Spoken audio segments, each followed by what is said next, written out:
लगातार सुन रही हूँ वो है बहुत ही बेहतरीन, बहुत ही लोकप्रिय सिंगर, जी हाँ, भोजपुरी फिल्म इंडस्ट्री की जान रितेश पांडे। जबरदस्त तालियां, कम ऑन, तालियों के साथ। अरे सन्नाटा क्यों है भाई?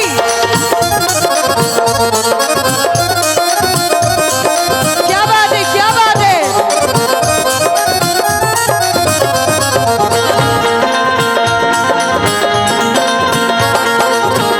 Please welcome very famous, very talented Ritesh Pandey.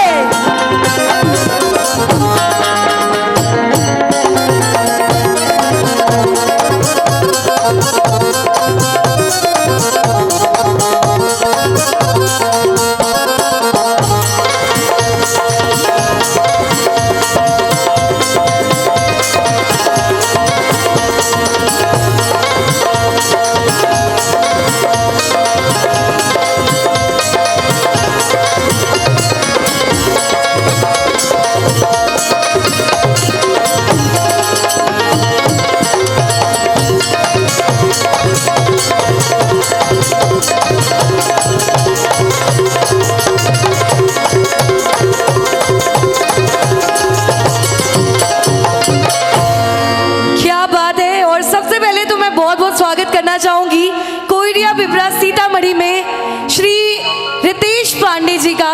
Sita ji की जन्मभूमि में आकर आपको कैसा लग रहा है? हेलो,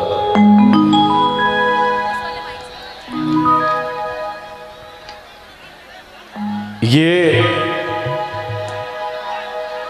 जो लोगों का प्यार है ये बता रहा है कि कैसा लगना चाहिए। है?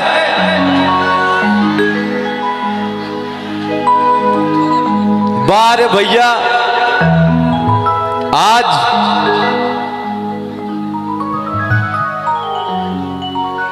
जौन सनातन के संस्कार होला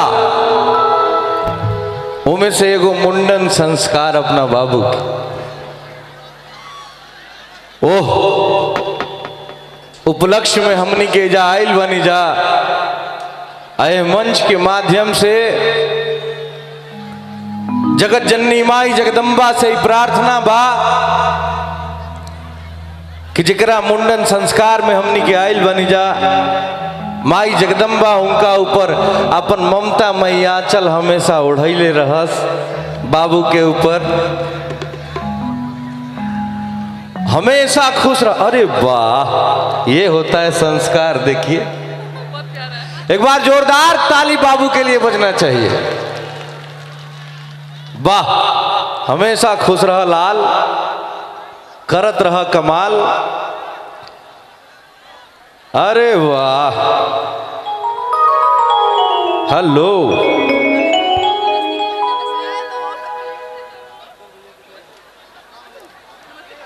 अरे ज्यादा, अरे रोल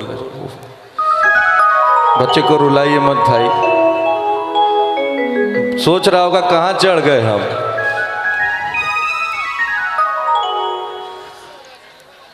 तो सबसे पहले भैया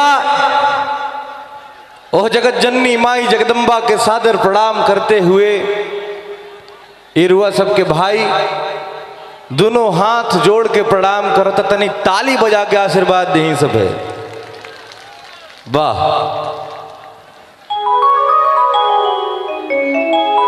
बहुत देर से अरुआ सब भोजपुरी के एक से एक हस्ती ऐजा आइल बाटे। सुभी शर्मा जी, डिम्पल सिंह जी, बड़े भैया आर पंकज जी, आम्रपाली दुबे जी, पाखी हेगड़े जी, बड़े भाई विकास वीरप्पन जी के सानिध्य में सब लोग यहाँ आए हैं। और आप लोग, मैं ऊपर से खड़ा होकर वहां से देख रहा था, भैया ने बहुत अच्छा घर बनाया है, सब कुछ दिखता है वहां से। आप लोग बहुत आनंद ले रहे थे। अगर आप सबका आदेश हो, बिना आदेश के नहीं, आप सबका आदेश अगर हो तो एक छोटे से माँ के भजन से स्टार्ट करें हम। आए आदेश बाना वाह बोले साचे दरबार की।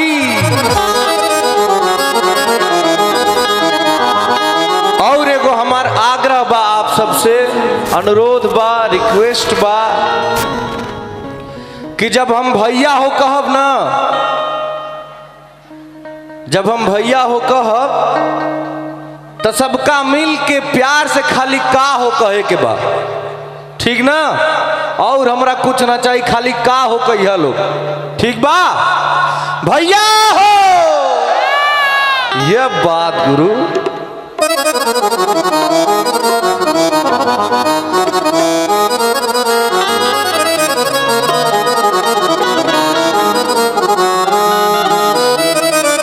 बोले माई विंध्यवासिनी की। दोनों हाथ उठेगा और हमारे साथ बोलेंगे आप सभी, ओम नमः पार्वती पतये हर।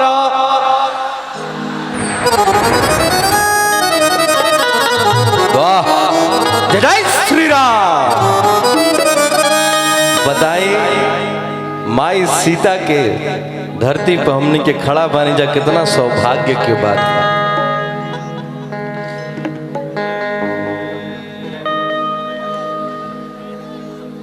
कि गजाननं भूतगणादि सेवितं कपितथं जम्बू फलचारु भक्षणं कि उमासुतं शोक विना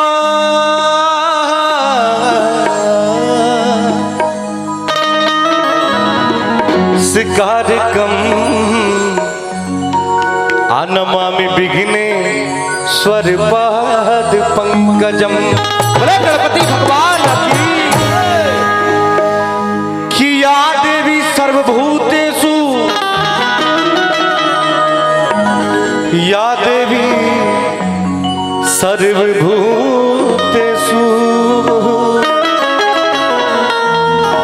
या देवी सर्वभूतेषु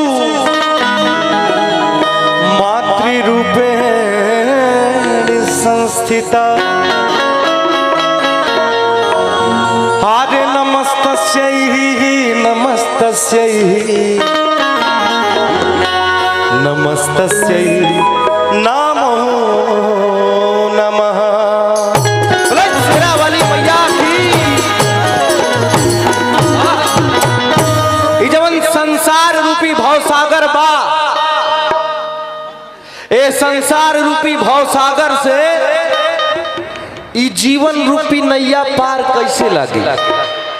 आप सब सुनले हो खबजा कि पहले चाहे अबो होला कि आदमी के जब लाग जाला कि अब जीवन लीला के अंतिम समय चल रहा बा, तो बाछी छुआवल जाला। जाना तरह लोग कि ना बाछी छुआवल जाला। गरुड़ पुराण में एगो नदी के जिक्र बा जवना के नाम बा बैतरनी। तो बाछी लोग ऐसे छुआवेला कि वो बाछी के पूंछ पकड़ के आदमी बैतरनी पार कर जाइए। बात बा ना। वैसा ही ए संसार रूपी भवसागर से जीवन रूपी नैया पार कैसे लगी, हम रुआ सबके बतावता कि विश्वास करो तू हो, विश्वास करो तू मैया पे। काहे कि विश्वास करो तू मैया पे कि यूहे पार लगई है नैया के। भले साचे दरबार की। कि विश्वास करो तू मैया पे उहे पार लगई है नैया के। जय हो।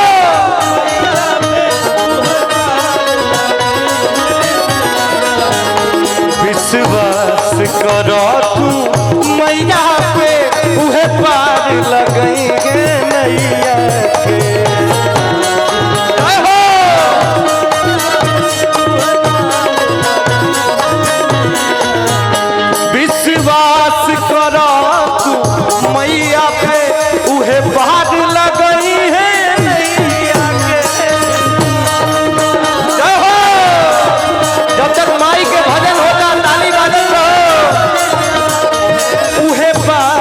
लगई है नैया के बस गास करो तू मैया पे उहे पार लगई है नैया के मैया पे उहे पार लगई है मैया पे बोले साचे दरबार की जय हो जय हो। जब तक माई के भजन हो रहा ताली बजाई सब है जय हो।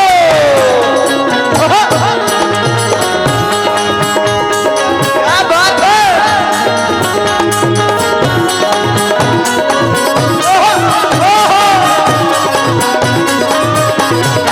अरे जियो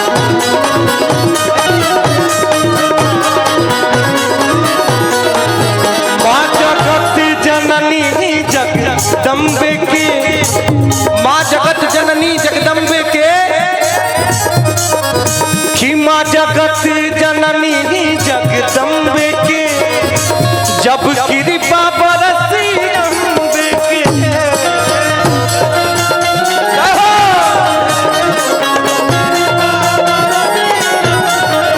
माँ जगत जननी जगदम्बे के जब कृपा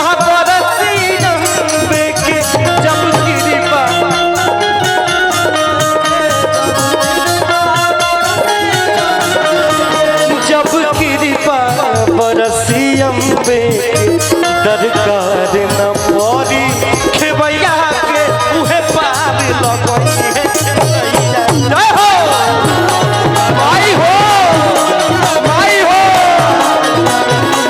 जय हो मैया के उहे पार लगई है जय हो।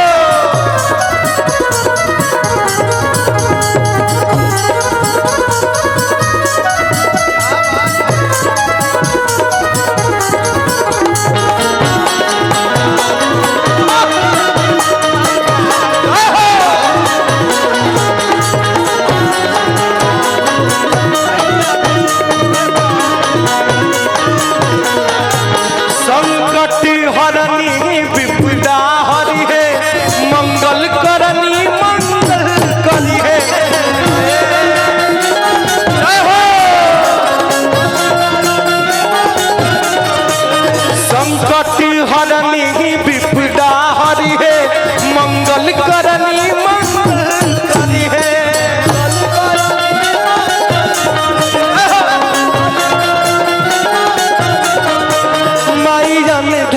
सुख शांति भरी है। अब